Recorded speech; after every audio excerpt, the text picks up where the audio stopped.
ntuzigere na rimwe n'umunsi n'umwe ubona umuntu uri kugeragezwa ngo umucire urubanza. Ikindi nawe ugeragezwa ntukibwire ko ari wowe uri kugeza ahari uri igikoresho cy'Imana cyo kugerageza abantu ngo ahari basobanukirwa bariwe, kandi kuba umufatanyabikorwa w'Imana ni ikintu cyiza. Ndabashimiye nanone ko twongeye guhura tuganira n'ijambo ry'Imana. Ijambo ry'Imana niryo riduha ubuzima, kandi ijambo ry'Imana ubundi nibwo buzima, kuko tujya kubaho Imana yaravuze ngo tubeho, ibintu byose bibaho. Rero natwe ubwacu kugira ngo tubeho hari ijambo ryavuzwe. Rero niyo mpamvu duhora tubwiriza ijambo ry'Imana kandi tuganira ijambo ry'Imana kugira ngo rikomeze riturefreshinge kandi ridufashe. Ijambo ry'Imana rimeze nka antivirus muri machine, yo ukomeza uritunga muri wowe rigenda rigira byinshi rigenda bitandukanye. Umunsi rero tugiye kuganira nanone ijambo ry'Imana rishaka ritubaza tushaka ngo tuganire ku kintu cyerekeye no ikigeragezo. Ikigeragezo ni iki, wundi gifata umuntu gite? Ese koko uwo twita kageragezwa niwe koko uri kugeragezwa, cyangwa haba hariho n'undi muntu ugeragezwa ku ruhande? Hari igihe umuntu tubana ari mu kigeragezo, twajya ari inshuti, twari kanaka yahuye n'ibigeragezo bikomeye, n'ukuri ari mu kigeragezo, turababaye rwose, Imana izamubabarire mukure mu bigeragezo. Ariko natwe ugasanga ahari wenda natwe tubirimo, turi kumwe nawe, ahubwo turi kugeragezwa mu buryo butandukanye, ariko tukibwira ko uri kubabara ari uri kugeragezwa cyane, kandi natwe dushobora kuba turimo turageragezwa mu bundi buryo tutabashije kumenya. Niyo mpamvu rero ngira ngo twifashishe ijambo ry'Imana nanone. Amagambo aboneka mu gitabo cy'umugabo bita Yobu. Ni umugabo uzwiho ko yageragejwe cyane kandi akaza kunesha hanyuma, ariko akiri mu kigeragezo hagati yagaragaraga nk'umuntu usa nkaho yatanye, asa nkaho ari umuntu uri mu bibazo bikomeye kandi nanone ushobora kuba ari kubijijirwamo. Reka dusome duhere ku murongo wa gatanu mu gice cya 35 cya Yobu, duhere ku murongo wa mbere. Haba ngo Elihu akomeza gusubiza ati, Elihu n'umwe muri za nshuti za Yobu eshatu zari zaje kumusura, ngo mbese wibwira yuko ibyo bitunganye ubwo uvuze uti ukiranuka kwanjye kuruta ukw'Imana? Haleluya. Ngo aramubaza ngo mbese uribwira ko ibyo bintu uvuze bitunganye kuba uvuze ngo gukiranuka kwanjye kuruta ukw'Imana? Mu magambo make, mu magambo Yobu yari maganira n'izi nshuti ziwe, zari zirimo zimutera amagambo zimubwira ngo wowe ntabwo Imana yagukorera ibi bintu, impamvu byakubayeho nukora ko ari ibyaha wakoze, nta muntu n'umwe Imana yigeze ikorera ibintu nk'ibi ngibi, bigaragara yuko ari icyaha wakoze tutazi. Ariko Yobu agakomeza kubabwira ngo gukiranuka kwanjye ndagukomeje, kandi ngenda umukiranutsi, akabereka yuko yiringiye Imana. Byageze naho umugore wa Yobu abwira Yobu, aramubwira ngo tukimana wipfire. N'ubundi ndabona n'ubundi magambo y'ikindi ati ndabona nta n'umugabo ukikurimo muri kinaho ugeze, iyaba ndari niboneye undi mugabo wowe yaba warupfuye. Ni nkaho yashatse kumubwira. Hanyuma hano hantu nibasomera ijambo Imana yaje kumishura ko harimo abantu bajya bageragezwa ariko bageragerezwa abandi.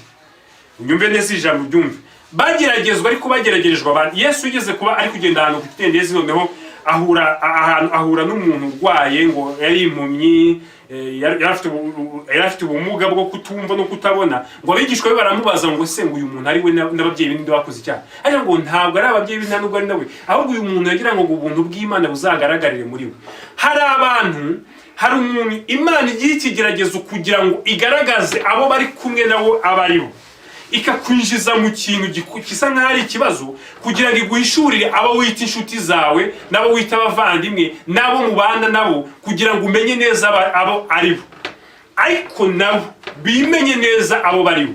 Aba bagabo baje gusura Yobu babumvishije ibintu byamubaye, abana bapfuye, inka ziwe zagize gute, umuro wamanutse mu ijuru twika ibintu bye, umutingito watingisuhika inzu yiwe, abana bapfiramo. Baza baje kumuganiriza, ariko bamugeze iruhande, kamere zabo zirazamuka, batangira kumwereka abo baribo. Mu by'ukuri bari bamusuye ari inshuti, ariko atari zo.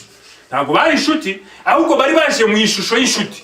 Bigaragara yuko aba bantu Imana yashakaga kubagerageza ngo ibarebe iciye muri Yobu. Twa tuzi ko Yobu yageragezwaga, ariko abageragezwaga ni inshuti ziwe n'umugore we yashatse babanaga mu rugo. Uko umugore we yaramubwiye ngo rero aho bigeze ndabona birambiranye wa mugabo we, ahubwo wowe inama nakugira tukimana nirangiza ikwice, nimara kukwica upfuveho, kuko ndabona ibi bintu ntabwo byigeze bibaho mu buzima bw'abantu. Ariko hari ibintu byinshi Imana ishobora gukora bitigeze bibaho kera kugira ngo yereke abantu ko ari Imana.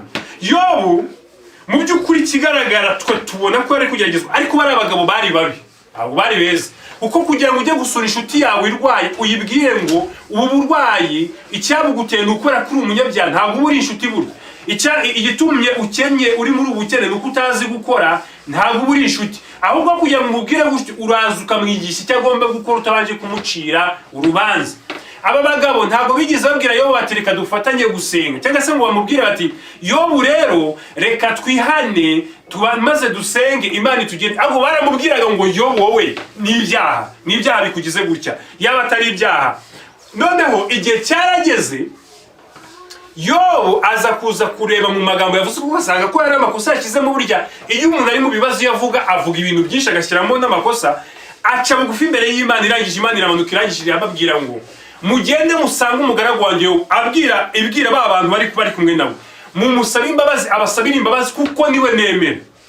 Unyumve neza, yabwiye ngo mugende musabe mubwire umugaragu wanjye abasabire imbabazi kuko ari we nemera. Kandi imbere bamubwiraga yuko ari ibyaha bitumye abayeho gutya. Ndagira ngo nkubwire ngo hari umuntu Imana ishobora kuba yashyize ahantu uri kukugerageza, ariko wowe wita ko ari mu bigeragezo, nyamara we yarateguriye kugira ngo wowe ugeragezwe umenye uwo uriwe, wisobanukirwe uwo uriwe, n'Imana ikwereka ububi bwawe utigeze umenya. Kuko burya iyo utinyutse kuvugira amagambo mabi ku muntu bitewe na situation umubonyemo, wowe ubwawe hari igihe utazi ububi bukurimo, ariko nyuma bukagaragara. Ndagira ngo nkugire inama rero, ntugapfe kuvuga ijambo ryose ubonye ku muntu ubonye bitewe na situation arimo, kuko ahari wenda wasanga wa muntu ari waje kugerageza. Icyakabiri nshaka kukubwira, ntuzigere na rimwe n'umunsi n'umwe ubona umuntu uri kugeragezwa ngo umucire urubanza. Ikindi nawe ugeragezwa ntukibwire ko ari wowe uri kugerageza, ahari uri igikoresho cy'Imana cyo kugerageza abantu ngo ahari basobanukirwa bariwe. Kandi kuba umufatanyabikorwa w'Imana ni ikintu cyiza. Imana ibahe umugisha kandi ikomeze kubagira neza, ikomeze kandi baguriye ari Pastor Placide. Ibindi bisigaye Imana ibahe umugisha. Amen.